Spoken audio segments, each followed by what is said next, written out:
Hello Winehavers, my name is Jesse Meekum from You Need a Budget? Yes you do. And this is another Whiteboard Wednesday. We will not talk today specifically about budgeting, but we will talk about what happens when you begin to budget, and basically you start to, a lot of the time, you start to have this desire to shave your expenses. You kind of want to shave everything, and you can't do that without at least going in with some awareness, right? So first, this took me forever, okay? It looks great. We'll get to it. It's one of my greatest Whiteboard Wednesday works. This I did out of obligation because we need one in Whiteboard Wednesdays. And this is what I want to hit first. When you first start budgeting, you are going to be excited. Your money will be lining up with your priorities, and suddenly all these places where your money used to hang out, they won't seem very cool anymore, right? And you're going to start saying, you know, I actually don't care about that thing that we've been spending money on. Let's look at that. Let's cut. And you just kind of shave off some of those expenses. Here, we see that when you first start, or not just when you first start, but anytime, when you're talking about cutting spending, you're really talking about making some behavioral changes a lot of the time. Sometimes it's just little tweaks, little hacks. Sometimes the behavior's big, and you kind of get to root issues of spending. Both are fine. But when you first start cutting spending, there's some obvious wins, like low-hanging fruit. And you give very little effort, and your spending declines dramatically. That's where people start to say, oh, I felt like I got a raise when they budget. Their spending has declined dramatically, and suddenly it's like, oh, I've got this extra money I never had before. Where did that come from? Well, you shave those expenses, and then that gives you the extra money. So we're there. Those are obvious, right? Obvious changes. I don't like giving examples, you guys know that, but if you were to realize you were paying $220 a month for some TV package, and then you examine your TV watching and realize you only ever watch it during college football season, then you may assess that and look at how you could make an obvious move. Other obvious, I don't even want to tell you. I mean, obvious ones for us, we've done a lot of them, right? So we don't buy expensive cars. We felt like that was an obvious savings. We do buy expensive food. I don't want this to turn into a therapy session. All I'm saying is when you first dive in, they will be obvious for you where you can shave some expenses. Then you move into this next area where the change starts to become hard. I'm going to loop back to that. You still are getting your spending to decline, but this area here, it's difficult. You're maybe changing behavior, you're making some bigger changes that are more fundamental to your financial picture or your life. And then finally we get to this crazy area, and I don't like to hang out here unless I'm doing it purely for entertainment. So, hey, here's something crazy. Let's not eat out for 6 months, okay? That's for entertainment. Or here's something crazy, and I'm yet to do this. Here's something crazy. Let's see what it's like to live in a 1,000-square-foot apartment with 5 children, right? I'm still curious about that. Do I really want to do that? Probably not. Would it be entertaining? Absolutely. Could I talk a lot about it on the blog? Most definitely. That's the crazy area. We've talked about your family and what they think of you. And some of the family members maybe don't care so much about, but those that you do, maybe they're going to start thinking you're crazy. I don't think it's crazy to cut spending if you think it should be cut.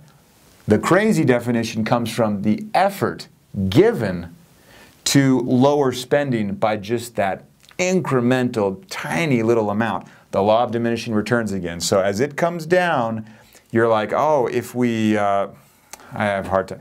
People always talk about making their own soap or their own laundry detergent as like the quintessential example that really doesn't give you a return. But here's something crazy I do. I use the same plastic fork every day at the office for lunch. I wash it. Is that crazy? It's pretty easy. But, you know, making your own clothes, I don't know. You know, I'm struggling here. Watch for diminishing returns given exceptional effort. Try and hang out more in this area, especially when you're first starting. You want to burn out over here. Finally, this is the best part because we get to examine. Speaking of examine, this, I hate that I even have to tell you what it is. You know what it is. But annually, everything is on the table.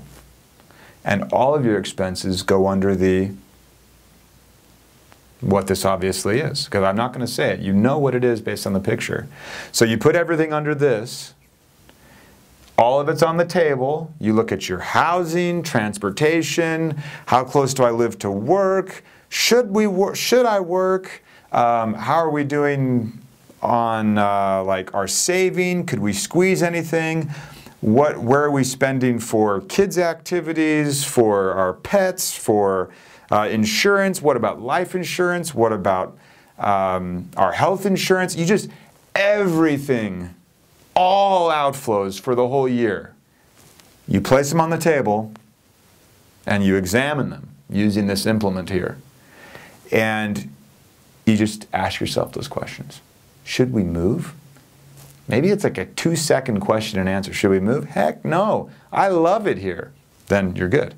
But once a year to kind of just assess in a big picture way where everything's on that table, it's really healthy. And what starts to come up is you start to kind of surface bigger issues that you can talk about, especially if you're sharing those finances. So, diminishing returns as you're cutting spending, right? You want to shave those expenses. It feels really good. Maybe the weather has kind of inspired you to do it. Maybe every 5 months or something. Your wife tells you you're allowed to now do that and you're allowed to shave the expenses, and then you run with it, right? You take advantage of that. Or maybe it's the flip side and the husband says, okay, finally we can examine this set of spending and yeah, it's up for discussion. Be patient when you're sharing finances and be aware of the fact that there are 3 sets of priorities, right? There's, in mine and Julie's case, her priorities, my priorities, and our priorities. So when you're shaving spending, it's easiest to look at your own first, but you want to look at it collectively. Now, just remember, diminishing returns. Then, just to recap, the final point here is annually. If you haven't done this yet this year, do it, and then maybe do it again in January. But annually, everything goes under here. Everything's on the table, and you get to make kind of crazy, just kind of throw crazy questions out there. Should we sell both our cars and get Segways? That kind of stuff. It'll stir the pot, stoke the fire, and you'll love it. As you shave those expenses, you'll notice that, how should I say this? Financially, you may be a little more aerodynamic, and it works out well for you. So, I'll catch you guys next week. Remember, don't be too crazy. The most boring person in the world is the person whose goal is to cut spending. How does that ever end? So, yeah, not a person I want to sit next to at a dinner party. It could get boring. But someone that has some crazy, awesome dream and their money's lining up to send them toward that dream, I want to sit next to that person at dinner because that person is interesting. I'll see you guys next week.